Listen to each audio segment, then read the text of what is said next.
Hello students, welcome to my channel take it from. So आज हम आपके सामने एक ऐसा टॉपिक लेकर के आए हैं जो इकोनॉमिक्स से रिलेटेड है। टॉपिक आपको दिख रहा होगा, मार्केट मैकेनिज्म। वैसे तो ये जो टॉपिक है ये आपके 11th और 12th इकोनॉमिक्स में भी है, माइक्रो और मैक्रो इकोनॉमिक्स में भी है ना, उसी का ही पार्ट है। बस ये डिटेल में थोड़ा सा आपको इसके हायर क्लासेस में जा कर के मिलेगा। तो इसी टॉपिक को लेकर के आज हम बीकॉम के स्टूडेंट के लिए ये थोड़ा सा टॉपिक डिस्कस करेंगे, राइट। तो स्टार्ट करते हैं। मार्केट मैकेनिज्म एक बहुत सिंपल सी चीज़ है, बिल्कुल, और बहुत सिंपल है। नाम से लगेगा मैकेनिज्म पता नहीं क्या क्या है इसके अंदर, बहुत सिंपल। अभी जब हम बताना शुरू करेंगे तो लगेगा हाँ ये तो पता है, ये तो पढ़ा था, ऐसे ही तो है, होता है। देखो चलते हैं। मार्केट मैकेनिज्म या फिर प्राइस मैकेनिज्म नाम होता है इसका, ठीक है। अच्छा, ये एक ऐसी प्रोसेस है, पहले तो ये समझ लें है क्या। ये एक ऐसा प्रोसेस है जिसमें कि ना क्या करते हैं हम, prices of commodities and factor service get determined. या हमें किसी भी कमोडिटी के या कोई भी जो फैक्टर सर्विसेज, जैसे हम आपको पढ़ा रहे हैं, जो सर्विसेज हैं उसके प्राइस वो डिटरमाइंड किए जाते हैं। उसके प्राइस को यहाँ पर सेट किया जाता है कि इतना प्राइस होगा इस चीज़ का, ठीक है। अच्छा, अब दूसरी चीज़, प्राइसेस सेट कैसे किए जाते हैं, है ना, कैसे बनते हैं ये प्राइसेस। जैसे मार्केट में आप जाते हैं सामान खरीदने के लिए, तो ये प्राइसेस डिटरमाइन कैसे किए जाते हैं। ये प्राइसेस डिटरमाइन किए जाते हैं डिमांड और सप्लाई के हिसाब से। किसी भी चीज़ की डिमांड कितनी है, उसकी सप्लाई कितनी हो रही है, ठीक है, उसके हिसाब से उस प्राइसेस को, यहाँ उस कमोडिटीज़ के प्राइस को सेट किया जाता है। बस यही जो सारा जो काम होता है ना, इसी को हम क्या कहते हैं, प्राइस मैकेनिज्म कहते हैं। एक सिंपल सी लैंग्वेज में इतनी बात समझ लें आप। डेफिनेशन तो आपके पास आपको बहुत सारे मिल जाएंगे, लेकिन अगर आपको ये समझ नहीं आए तो डेफिनेशन याद करके क्या करेंगे, क्या समझे आप। ये क्या है, ये एक प्रोसेस है। This is a process through which prices of A commodity या फिर और फैक्टर सर्विसेज गेट डिटरमाइंड, यानी कि डिमांड और सप्लाई के हिसाब से, ठीक है ना। अच्छा, और हम थोड़ा सा इसके आगे चलते हैं। तो जैसे अब इसकी वर्किंग है, कैसे काम करता है ये किसी भी इकोनॉमी के अंदर। अभी हम बताएंगे कि इकोनॉमी भी कितनी टाइप्स की होती है, सारी बातें उसमें डिटेल में बताएंगे। जैसे वर्किंग ऑफ प्राइस मैकेनिज्म हम यहाँ बताते हैं, ये इसके 3 प्रिंसिपल्स में काम करता है। एक तो principle of demand, principal of supply and और इक्विलिब्रियम प्राइस। अब सबसे पहले हम ये सेट करते हैं कि प्रिंसिपल ऑफ डिमांड क्या होता है। देखो आपने लॉ ऑफ डिमांड इससे पहले कभी पढ़ा हुआ होगा, नहीं पढ़ा हम बता देते हैं। लॉ ऑफ डिमांड क्या होता है। लॉ ऑफ डिमांड ये होता है कि जैसे जैसे किसी भी चीज़ के प्राइसेस कम होते जाते हैं, उसकी डिमांड जो है वो बढ़ती जाती है। समझ गए। ये डिमांड और प्राइस में रिलेशनशिप कैसा हो गया, इसमें ये इन्वर्स हो गया। प्राइसेस बढ़ेंगे तो डिमांड कम हो जाएगी, प्राइसेस अगर कम होते तो डिमांड बढ़ जाती है। कर्व आपका कैसे बनता है, हमेशा डाउनवर्ड बनेगा, ठीक है, क्योंकि प्राइसेस बढ़ रहे हैं तो डिमांड कम हो रही है ना, इसलिए ऐसा बनता है। ये मेरी बात को समझ में आ रही है आप लोगों को, है ना। ये लॉ ऑफ डिमांड कहलाता है ये। अब इसमें छोटी सी अगर आप चाहें तो जैसे टेबल है तो टेबल के अकॉर्डिंग भी बना सकते हैं। बहुत सिंपल है, टेबल अगर बनाना चाहें तो टेबल के अकॉर्डिंग भी बन जाएगा, है ना। जैसे हम इसमें कुछ भी एक छोटी सी टेबल सेट कर लें, प्राइसेस डाल दें उसमें 10, 9, जैसे प्राइसेस डिक्रीज ऑर्डर में डालेंगे प्राइसेस को, ऐसे लिख दो 10 हो गया, फिर 9 हो गया, उसके बाद फिर अगर 8 हो गया। तो अगर हमारे यहाँ पे क्वांटिटी पहले कितनी थी, डिमांड अगर 100 की थी, ऑब्वियस बात है इससे बढ़ती चली जाएगी, 150 हो जाएगी और ये 200 हो जाएगी। उसी हिसाब से हम यहाँ पर इसके कर्व सेट कर लेंगे। यहाँ पे ये क्वांटिटी हो जाएगी, ये वाले क्या हो जाएंगे, आपके प्राइसेस हो जाएंगे, ठीक है ना, है ना। इतने पर इतना, इतने पर इतना, और इस तरीके से जो कर्व बन के आएगा वो आपका डाउनवर्ड ही बनेगा। कोई ऐसी प्रॉब्लम वाली बात नहीं है, हमेशा डाउनवर्ड ही होता है। क्यों होता है, क्योंकि law of diminishing marginal utility यहाँ पर लग जाता है ना, इसलिए कि जैसे जैसे हम किसी भी चीज़ के प्राइसेस बढ़ते कम होते चले जाते हैं, उसकी जो डिमांड है वो वहाँ पर बढ़ती चली जाती है ना। इनकम इफेक्ट भी पड़ता है, सब्सटीट्यूशन इफेक्ट भी पड़ता है यहाँ पर। क्लियर है मेरी बात। अच्छा, यहाँ पे एजम्पशंस तो करने ही पड़ते हैं, तो वो एजम्पशंस तो हम हर किसी लॉ में ही लगता है, तो वो एजम्पशंस हम कर लेंगे। चलते हैं हम यहाँ पे, इसको इतना डिटेल में करने की जरूरत नहीं है। ये आप एक बना करके डायग्राम, और इससे छोटा सा एक वो कर्व और ये बना देना ज़रूर। उसके बाद बनते हैं हम प्रिंसिपल ऑफ सप्लाई। तो बिल्कुल जस्ट इसके अपोजिट होता है principle of supply. Principle supply में क्या होता है, जैसे जैसे किसी भी चीज़ के प्राइसेस बढ़ते जाएंगे, सप्लाई भी बढ़ती जाएगी। इसका मतलब इन दोनों में जो रिलेशनशिप होता है वो कैसा होता है, वो पॉजिटिव होता है। यहाँ पे तो इन्वर्स था, ठीक है ना। यहाँ पे क्या पॉजिटिव होता है कि प्राइस और डिमांड के बीच में प्राइसेस अगर बढ़ रहे हैं तो सप्लाई भी और बढ़ाएंगे, इसलिए इसका जो कर्व बनता है वो हमेशा अपवार्ड बनता है। कैसा बनता है? अपवार्ड बनेगा। ठीक है, ये हमारा सप्लाई हो गया ना। इसमें भी आप जैसे यही वाली अगर है इसका अपोजिट कर देंगे तो आपको इसी में आप वो बना सकते हैं, इसका आप वार्ड का बना सकते हैं सेम टू सेम। ये प्राइसेस है, पहले 10 थे, फिर 11 हो गए, फिर 12 हो गए, तो सप्लाई हमारी कैसी बनेगी? पहले 100 बन गई, 150 बन गई, फिर 200 बन गई, बढ़ती चली जाएगी। क्योंकि प्राइसेस में प्राइसेस कम हो रहे हैं ना, इसमें प्राइसेस को आप बढ़ा देना, बढ़ा के बता देते हैं। एक 10 हो गया, एक 11 हो गया और एक 12 हो गया, तो ये आपकी ये क्वान्टिटी भी बढ़ती जाएगी, ये बन जाएगा आपका। समझ आ गई मेरी इतनी बात आपको, है ना। तो इसका मतलब क्वांटिटी, ये जो सप्लाई होती है इसमें रिलेशनशिप आपका कैसा रहता है? पॉजिटिव रहता है हमेशा, डिमांड और सप्लाई के बीच में, प्राइस और सप्लाई के बीच में, सॉरी, ये डिमांड, ये प्राइस और डिमांड के बीच में आ गया है, डिमांड पर नहीं सप्लाई, इक्विलिब्रियम आ जाता है। ये जो मेन चीज़ है इसकी, इक्विलिब्रियम क्या होता है? इक्विलिब्रियम की हम एक छोटी सी यहाँ पर आपकी टेबल बना के दे देते हैं, देखो अपने आप आपको समझ आएगा। जैसे यहाँ पे ये प्राइस है, तो यहाँ पे आपकी क्वांटिटी है, माने सप्लाई जो हो रहा है, पहले 5 रुपीज़ है, फिर 4 हो गया, फिर 3 हो गया, फिर 2 हो गया, फिर एक ये 1 हो गया। ऐसे यहाँ पे जो क्वांटिटी पहले सप्लाई होती 40, 30, 20, 10, ये डिमांड, ये तो क्वांटिटी हो गई, ये डिमांड हो गई हमारी। प्राइस 5 रुपये थी, कम थी, 4 रुपये हो गए तो और बढ़ जाएगी ना, 3 रुपये हो गए और बढ़ती चली जाएगी, ये और बढ़ गई और ये और बढ़ गई। समझ गए आप मेरी बात को? प्राइसेस कम होते चले जा रहे हैं, तो हमारी सप्लाई भी कम होती जाएगी, ये सप्लाई का हो गया। और डिमांड हमारी कैसी होती जाएगी? बढ़ती जाएगी, क्योंकि डिमांड के साथ इसका रिलेशनशिप हमेशा अपोजिट होता है, क्वांटिटी सप्लाई के साथ इसका रिलेशनशिप हमेशा पॉजिटिव रहता है। ये कम तो ये भी कम, ठीक है। ये तो ज़्यादा, ये एक्सेस सप्लाई हो रही है, तो ये क्या हो रही है? एक्सेस डिमांड भी। ये भी आपको बात समझा रहा है। अभी पहले हम आपको इक्विलिब्रियम बता रहे हैं, किसी एक पॉइंट पर जा कर के ये क्या होते हैं? एक दूसरे के बराबर हो जाते हैं। क्या चीज़? सप्लाई और डिमांड, इस पॉइंट पर आकर के, ठीक है। अब जब हम ये बनाएंगे अपना कर्व हमारा, तो कर्व हमारा बनेगा, ये तो हो गया हमारा सप्लाई का कर्व, ये हमारा डिमांड का कर्व बन जाएगा। एक पॉइंट पर आके दोनों को इंटरसेक्ट करेंगे, ये होता है इक्विलिब्रियम प्राइस। समझ गए क्या कहलाता है? ये मार्केट इक्विलिब्रियम, है ना। ये कंडीशन होगी मार्केट इक्विलिब्रियम पर, जहाँ पर जो डिमांड होगी वो सप्लाई के बिल्कुल इक्वल हो जाएगी, ना तो एक्सेस डिमांड होगी ना एक्सेस सप्लाई होगी मार्केट में। इसी को हम क्या कहते हैं? प्राइस मैकेनिज्म कहते हैं। बहुत सिंपल है, कुछ भी नहीं है, इसी को प्राइस मैकेनिज्म कहते हैं। इसी तरीके से प्राइसेस हमेशा मार्केट में सेट किए जाते हैं, जहाँ पर ये दोनों एक दूसरे के बराबर हो जाते हैं। समझ गए आप मेरी बात को? इतनी बात मेरी क्लियर हो रही है?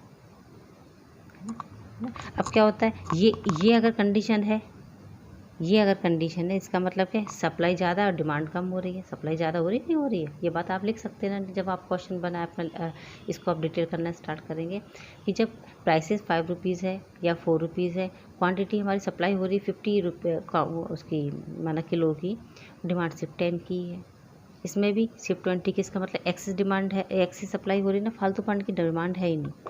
यहाँ पर क्या हो रहा है? सप्लाई है ही नहीं, डिमांड बहुत ज़्यादा है ना। ये क्या हो रहा है? यहाँ पर एक्सेस सप्लाई है, या आप लिख सकते हैं यहाँ पर एक्सेस सप्लाई है, तो यहाँ पर एक्सेस डिमांड है। क्या होगा मार्केट में? एक्सेस सप्लाई की वजह से क्या होगा? लोगों का माल फालतू पड़ा रहेगा, लोग डिमांड नहीं कर रहे, माल बेकार हो जाएगा। इसमें क्या होगा? डिमांड ज़्यादा आ रहा है लेकिन सप्लाई नहीं है मार्केट के अंदर, लोग क्या होगा? चीना चपटी करेंगे एक एक छोटी छोटी चीज़ों के लिए, क्योंकि मार्केट में सप्लाई नहीं है ना। प्राइस लगातार गिरते चले जा रहे हैं और वहाँ सप्लाई ही नहीं है, डिमांड बढ़ रही है, ठीक है। तो मार्केट कैसा होना चाहिए? मार्केट हमेशा इक्विलिब्रियम की कंडीशन पे होना चाहिए, जहाँ पे ये दोनों चीज़ें एक दूसरे के बराबर होती है। इसी को हम क्या कहते हैं? प्राइस मैकेनिज्म कहते हैं। क्लियर हो गया होगा शायद, लिख लेंगे ना, कोई प्रॉब्लम नहीं आएगी। चलते हैं अब बताते हैं आपको हम टाइप्स ऑफ इकोनॉमीज में। टाइप्स ऑफ इकोनॉमी इस ये भी पढ़ी हुई होंगी आप लोगों की, ये भी कुछ भी नया नहीं, पढ़ा हुआ सब कुछ है ना। जब जो हम बोलते जाएंगे आपको तुरंत ही आपको रिवाइज होता चला जाएगा। अच्छा, जो हम ये चीज़ें आपको बता रहे हैं ये सब परफेक्ट कंपटीशन के अंदर आएंगी, इतना भी ध्यान रखना आप, है ना। परफेक्ट कंपटीशन के अंदर ही सब चीज़ें आती हैं। चलते हम आगे। अच्छा, जो मार्केट इक्विलिब्रियम अंडर परफेक्ट जो कंपटीशन होता है, तब क्या होता है? परफेक्ट कंपटीशन में सप्लाई कर्व हमेशा अपवर्ड रहता है, लेफ्ट टू राइट रहता है, ठीक है। ये नेगेटिवली रिलेटेड रहते हैं हमेशा, प्राइस क्वांटिटी डिमांड ये अभी बता दिया हमने। सप्लाई और डिमांड जो होता है वो फ्रीली ऑपरेट करते हैं विदाउट एनी गवर्नमेंट इंटरवेंशन, उसी को हम क्या कहते हैं, परफेक्ट कॉम्पिटिशन कहते हैं। इसमें गवर्नमेंट का इंटरवेंशन होता ही नहीं है और हम उसी की बात कर रहे हैं प्राइस मैकेनिज्म की यहाँ पे, ठीक है। यहाँ पर गवर्नमेंट का कोई भी इंटरवेंशन यहाँ पर किसी भी तरीके का नहीं होगा। चलते हैं आगे, उसे मार्केट इकोनॉमी भी कहते हैं। मार्केट इकोनॉमी के हिसाब से सारा ये प्रिपेयर होता है हमेशा। चलते हैं हम आगे, हम आपको बताएंगे टाइप्स ऑफ इकोनॉमीज में। टाइप्स ऑफ इकोनॉमीज़ में ये 3 इकोनॉमीज़ हमारी होती हैं यहाँ पर। देखो हम ये पढ़ते हैं ना, जैसे theory of demand, theory of supply, theory of price, ये आपने तीनों चीज़ें पढ़ी थी अभी इससे पहले, हमने बता दी थी आपको। उसी को मिला करके हम इसको प्राइस मैकेनिज्म तैयार करते हैं यहाँ पर। 3 तरीके की हमारी ये आ जाती हैं। हम ये एक होती है हमारी मार्केट इकोनॉमी, दूसरी होती है हमारी सेंट्रली प्लान्ड इकोनॉमी और तीसरी होती है हमारी mixed economy. Market economy, centrally planned economy और तीसरी आ जाती है हमारी मिक्स्ड इकोनॉमी, ठीक है। अब देखो जैसे जैसे नाम से इसका क्लियर है, ये मार्केट इकोनॉमी होती है। यहाँ पर ये जो इकोनॉमी होती है ना, ये मार्केट फोर्स यानी कि डिमांड और सप्लाई है ना, इसके हिसाब से ही यहाँ पर हमेशा प्राइसेस सेट किए जाते हैं। यही हम आपको पढ़ा रहे हैं अभी, है ना, इसी के हिसाब से प्राइस सेट होते हैं। और क्या होता है इसमें, ये जो होते हैं ये इनका काम ही हमेशा प्रॉफिट मैक्सिमाइजेशन होता है।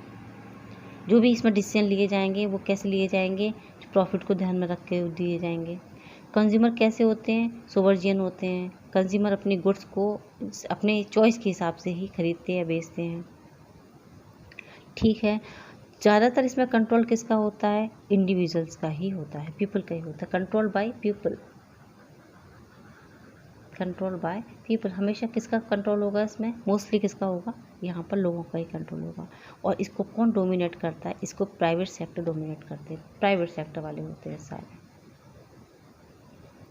गवर्नमेंट का इंटरफेयर नहीं होता, तभी तो परफेक्ट कॉम्पिटिशन में होता है, ठीक है। इतनी बात समझ में आई। ये हो गई मार्केट की बात। ये आ जाते हैं हमारे centrally planned economy. Centrally planned नाम से बिल्कुल क्लियर है, यहाँ पे पूरी तरीके से ये कंट्रोल होगा किसका, गवर्नमेंट का कंट्रोल होगा। जैसे ये किसके लिए बना रहे, प्रॉफिट मोटिव होती है, ये क्या होती है, सोशल मोटिव होती है, लोगों की सेवा करने के लिए, सेवा भाव होता है यहाँ पर। कंज्यूमर बिल्कुल भी सोवर्जियन नहीं हो सकता है ना, क्योंकि डिसीजन सारे किसके हाथ में होंगे, ज़्यादातर गवर्नमेंट के हाथ में होंगे। इसमें प्राइवेट सेक्टर होता है, इसमें पब्लिक सेक्टर होता है, सारा का सारा। क्लियर है मेरी बात, बिल्कुल इसके अपोजिट होगा, समझ लो। इसमें फ्री है, इसमें मतलब वो लोग इंडिविजुअल्स फ्री होते हैं, अपने डिमांड और सप्लाई के हिसाब से मार्केट फोर्स अपने आप सेट हो जाते हैं, प्राइसेस सेट। यहाँ पे ऐसा नहीं है, गवर्नमेंट सेट करती है। समझ में आ गया आपको मेरी बात। मिक्स इकोनॉमी की बात करते हैं तो ये दोनों चीज़ें यहाँ मिक्स होंगी। यहाँ कुछ प्राइवेट होगा, कुछ पब्लिक होगा, कुछ गवर्नमेंट के हाथ में होगा, कुछ प्राइवेट के हाथ में होगा, ठीक है। यहाँ पर प्रॉफिट मोटिव भी होगा लेकिन सोशल वेलफेयर के साथ होगा। समझ में आ गई है ना, सोशल मोटिव तो भाई है, प्रॉफिट तो कमाना, लेकिन सोशल वेलफेयर के साथ होगा। प्राइवेट और पब्लिक दोनों ही चीज़ें यहाँ पर होंगी, इसलिए इसको क्या कहा गया, मिक्स्ड इकोनॉमी। इंडिया इसी का एग्जाम्पल है आपके सामने। अच्छा, अब ये जो 3 हमने इकोनॉमी हम पढ़ रहे हैं, इन तीनों इकोनॉमी के सामने कुछ प्रॉब्लम्स आ जाती हैं। अब ये प्रॉब्लम्स क्या हैं, ये प्रॉब्लम है, सबसे मेन प्रॉब्लम होती है what to produce, then how to produce, and उसके बाद आती है for whom to produce. What to produce में क्या हो जाता है, जैसे व्हाट टू प्रोड्यूस में ना ये होती है कि हम व्हाट गुड्स, कौन सी गुड्स है ना, और कितनी क्वांटिटी में गुड्स को प्रोड्यूस करें। समझ में आ रही। अब व्हाट गुड्स में भी हम आ जाते हैं, अगर कि गुड्स कौन सी होती हैं। एक होती है कैपिटल गुड्स, हम यही लिख के दे रहे सर, आपको समझा दे रहे। एक होती है कैपिटल गुड और दूसरी होती है कंज्यूमर गुड। कैपिटल गुड्स कौन सी होती हैं, कैपिटल गुड्स जैसे कि प्लांट मशीनरी है ना, जो जिनसे हम इन्वेस्टमेंट करते हैं, जो इन्वेस्टमेंट के काम आती हैं, है ना, फ्यूचर में जिनको सेल कर देंगे पैसे आ जाएंगे, वो कैपिटल गुड्स होती हैं हमारी। पढ़ा हुआ है, अकाउंट्स के स्टूडेंट होंगे तो बहुत अच्छे समझ रहे होंगे मेरी बात को। कैपिटल गुड्स है सारी की सारी प्लांट मशीनरी है, या फिर मतलब हम क्या गुड्स को प्रोड्यूस करें, हम कैपिटल गुड्स बनाएं, या फिर कंज्यूमर गुड्स वो जो कंज्यूमर कंज्यूम करेंगे, है ना। अब मशीनरी थोड़ी खाएंगे कंज्यूमर, तो हम वो कौन सी चीज़ है वो कंज्यूम करें, ये प्रॉब्लम आती है, समझ नहीं आता कि क्या करें हम। इतनी बात समझ में आ गई। और व्हाट ऑफ गुड्स, और कितनी क्वांटिटी में, कितनी भाई कितनी ज़रूरत पड़ रही है, कितने कंज्यूमर है, नंबर ऑफ़ कंज्यूमर्स कितने हैं, कितना लोग पसंद कर रहे हैं उस चीज़ को। ये जो 2 चीज़ें हमारे सामने आ जाती हैं। ठीक है ना। अगर जैसे अब ये और साथ में एक और बात बता दें, जैसे बहुत सारी चीज़ें आती हैं हमारे सामने। जैसे अगर वो ये कहते हैं कि हम तो भाई प्रोडक्शन करेंगे कंज्यूमर गुड्स का प्रोडक्शन करेंगे, तो डेफिनेटली ये बात है कि उनका स्टैंडर्ड ऑफ लिविंग कैसा होगा, वो बढ़ेगा, क्योंकि हम कंज्यूमर गुड्स बना रहे हैं उनके खाने पीने के लिए, उनके पहनने के लिए, उनके रहने के लिए। हम वो चीज़ों को बना रहे हैं जो कंज्यूमर के काम आएंगी, तो डेफिनेटली उनका लिविंग स्टैंडर्ड बढ़ता है यहाँ पर। ठीक है, ये भी आ सकते हैं क्वेश्चन ये, है ना। ये कंज्यूमर गुड्स ही क्यों, इसलिए होती है। और कैपिटल गुड्स तो बहुत काम आती है, क्योंकि ये एसेंशियल है हमारे फ्यूचर ग्रोथ के लिए। अगर हम कैपिटल गुड्स नहीं करेंगे, नहीं बनाएंगे, तो हमारी फ्यूचर की ग्रोथ रुक जाएगी। ठीक है, इसलिए ये बनाना ज़रूरी है। बस अब आपको बस ये देखना ये होता है कि हम, ये प्रॉब्लम होती है कि बस कि ये करें या ये करें, चॉइस सबकी सब प्रॉब्लम होती है ना हमारे सामने। आगे चलते हैं, है ना।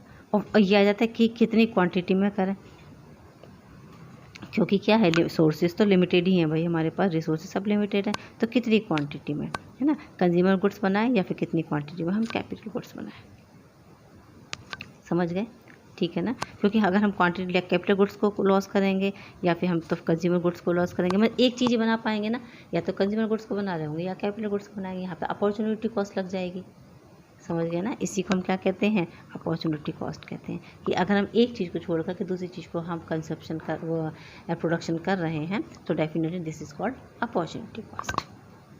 समझ में आ गई आपको।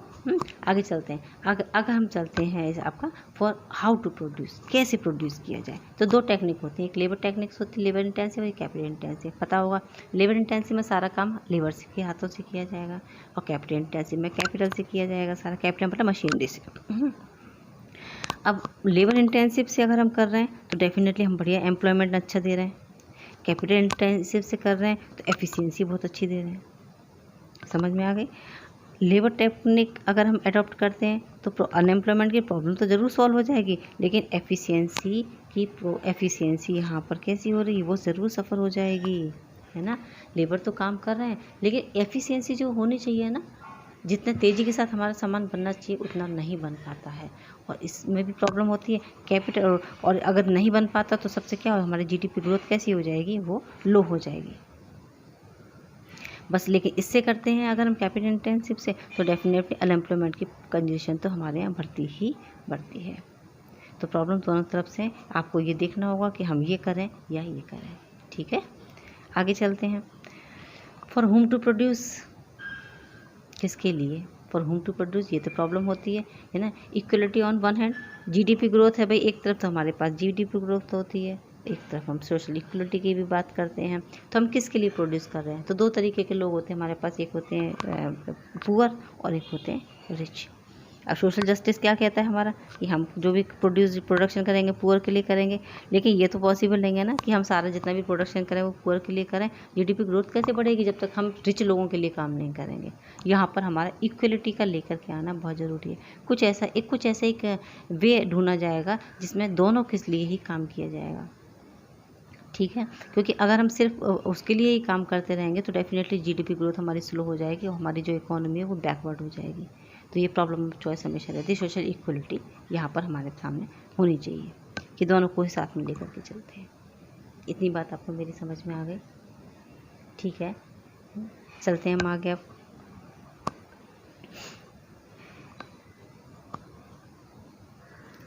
अब सॉल्यूशंस इसके, प्रॉब्लम तो हमने आपको सारी बता ही दी, अब सॉल्यूशन क्या निकाल के लेके आएंगे। हम सबसे पहले मार्केट इकोनॉमी की ही बात कर लेते हैं, जो मेन है हमारी, है ना, क्योंकि वही एक फ्री होती है बिल्कुल, है ना। यहाँ पर सब फ्री होता है, क्योंकि जो भी काम करना, जो डिसीजन लेना वो उन्हीं का होता है।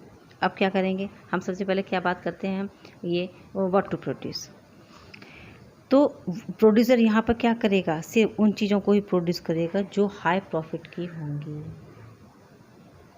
क्योंकि ये प्रॉफिट मैक्सिमाइजेशन है। अभी पता है इसका काम क्या होता है, मैक्सिमाइजेशन प्रॉफिट होता है। तो इसका मतलब जो हाई प्रॉफिट की चीज़ें सिर्फ उनका ही प्रोडक्शन किया जाएगा। हाउ टू प्रोड्यूस, है ना, तो उस टेक्नोलॉजी को यूज़ करना है जो एफिशिएंसी बहुत अच्छी देगी मिनिमम कॉस्ट पर, है ना। Maximum efficiency with minimum cost. समझ रहे हैं आप मेरी बात को। एफिशिएंसी तो बहुत अच्छी होगी यहाँ पर with minimum cost,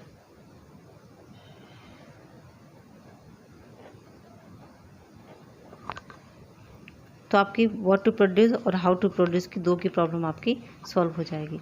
for whom to produce में आ जाते हैं तो यहाँ पर होम टू प्रोड्यूस में यहाँ पुअर सेक्शन को पूरी तरीके से इग्नोर किया जाता है। ये सिर्फ किसके लिए काम करते हैं? ये सिर्फ रिच लोगों के लिए ही काम करते हैं। पुअर और जो रिच हैं उनके बीच में एक बहुत बड़ी गल्फ रहती है यहाँ पर। तो ये बिल्कुल एक छोटा सा बता दें हम आपको, तो मार्केट इकोनॉमी में जो भी डिसीजन लिए जाते हैं और तो वो किसके लिए जाते हैं? मैक्सिमाइजिंग प्रॉफिट के लिए ही लिए जाते हैं। उनका काम ही यही होता है, अपने प्रॉफिट को मैक्सिमाइज करना। ठीक है, तो ये तो हो गया। हाई प्रॉफिट होना चाहिए, एफिशिएंसी के साथ काम करेंगे, मिनिमम कॉस्ट के साथ काम करेंगे। और काम किसके लिए कर रहे हैं? सिर्फ रिच सेक्शन के लिए काम कर रहे हैं।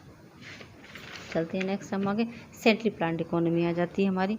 इसकी प्रॉब्लम को कैसे दूर करेंगे? अब सेंट्रली प्लान्ड इकोनॉमी है ना। सेंट्रली प्लान्ड इकोनॉमी मतलब सोशल वेलफेयर है। ऑब्वियस बात है कि यहाँ पर जो भी काम होगा वो सोशल वेल, उसमें मैक्सिमाइजेशन अगर हम करते हैं तो सोशल वेलफेयर है।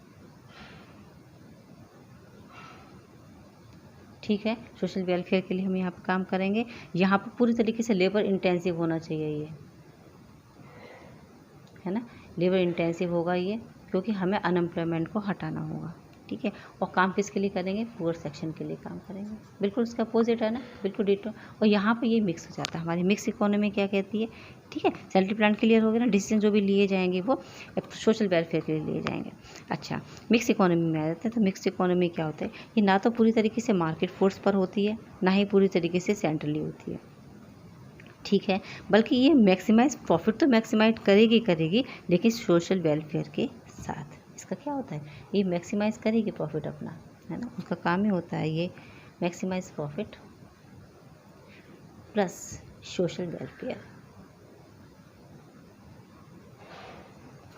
क्लियर है इतनी मेरी बात?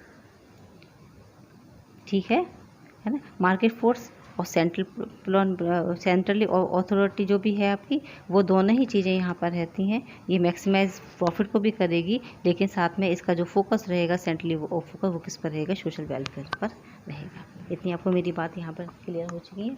शायद यहाँ पर मुझे नहीं लगता है कि इससे रिलेटेड आपको कोई प्रॉब्लम होगी। चलते हैं यहाँ पर, बस अपना लास्ट टॉपिक और रह जाता है इसके अंदर। ये जो प्राइस मैकेनिज्म आपको पढ़ा रहे थे, इस प्राइस मैकेनिज्म के अब कुछ निकालें, इसकी कुछ शॉर्टकमिंग्स, यानी कि इसकी कुछ लिमिटेशंस, है ना। अब लिमिटेशंस क्या है इसकी? कुछ कमियां, वैसे तो इसमें कोई कमी नहीं है, लेकिन कुछ हमें दिखती हैं। जैसे कि सबसे पहले आ जाता है इम्परफेक्शन ऑफ कंपटीशन, है ना। ये इम्परफेक्शन है कंपटीशन में। क्यों? हमने क्या पढ़ा है अभी आपको? हम इतनी देर से ये बता रहे थे कि ये परफेक्ट कंपटीशन के अंदर काम करता है।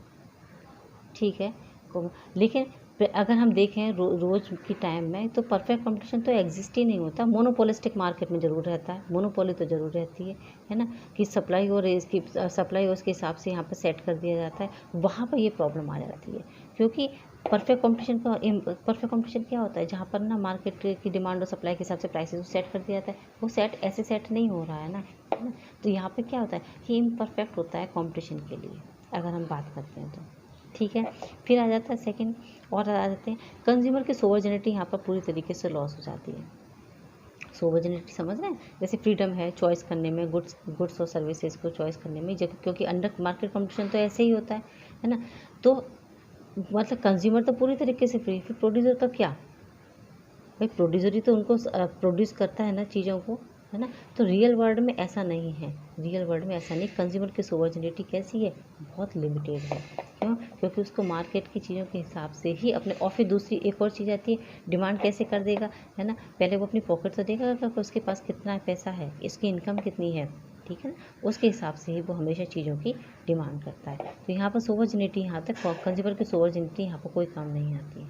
ठीक है, ये सिर्फ बता रखा है ऐसा कि ऐसा होता है, एक्चुअल में ऐसा नहीं है। एलिमिनेशन ऑफ कंपटीशन आ जाता है कि यहाँ पर अगर हम बात करते हैं कि सिर्फ एक ही वो है, परफेक्ट कंपटीशन है, तो बाकी कंपटीशन कहाँ चलेगा? इसका मतलब मार्केट में कंपटीशन तो ख़त्म ही हो गया। मार्केट डिमांड और सप्लाई के हिसाब से यहाँ पर प्राइसेस को अगर सेट कर दिया जाए, तो इसका मतलब बाकी लोगों में कंपटीशन ही नहीं है। अगर कंपटीशन नहीं है तो फिर काम कैसे होगा, है ना। अगर हम मोनोपोली लेकर के चल रहे हैं, तो मोनोपोली में क्या हो जाता है? वन मैन कंट्रोल हो जाता है, तो फिर कंपटीशन ख़त्म हो जाता है ना मार्केट के अंदर से, इसलिए। ठीक है, नेक्स्ट चलते हैं, हम एक और पॉइंट बता देते हैं, अनइक्वल डिस्ट्रीब्यूशन इनकम का। अभी यही बता रहे थे ना मैं भी आपको कितना भी कर लेंगे तो भी हम अपनी उस जो भी हमारा कस्टमर है, कंज्यूमर जितने भी होते हैं, वो अपनी इनकम के हिसाब से ही काम करते हैं। तो यहाँ पर तो हम सिर्फ बिग प्रोड्यूसर्स की और बिग कंज्यूमर की बात करते हैं ना, क्यों? कि इसका मतलब हमने डिस्ट्रीब्यूशन जो हमारी इनकम का है वो हमने गलत कर रखा है, डिस्ट्रीब्यूशन अच्छा है ही नहीं, अनइक्वल है ना। हमने पुअर के बारे में तो यहाँ कोई बात ही नहीं करी। क्लियर? और क्या होता है, एक और बहुत मेन चीज़ है, हमने रिसोर्सेज की कोई बात ही नहीं करी यहाँ पर, है ना। रिसोर्सेज की हमने यहाँ पर कोई बात नहीं की। इसका मतलब प्राइस मैकेनिज्म में रिसोर्सेज की कोई जगह ही नहीं दे रखी। ये सबसे गलत चीज़ है। कोई यूटिलाइजेशन नहीं है क्या रिसोर्सेज का? इंडिया तो भरा पड़ा रिसोर्सेज से, इतने सारे रिसोर्सेज हैं, तो हम उनको क्यों नहीं यूज़ किया हमने? पर हमने इसमें कहीं पर भी रिसोर्सेज की बात नहीं की। ठीक है। उसके बाद एक और बहुत इंपॉर्टेंट पॉइंट आता है, जितनी भी सोशल गुड्स हैं, सोशल गुड्स जो आती हैं,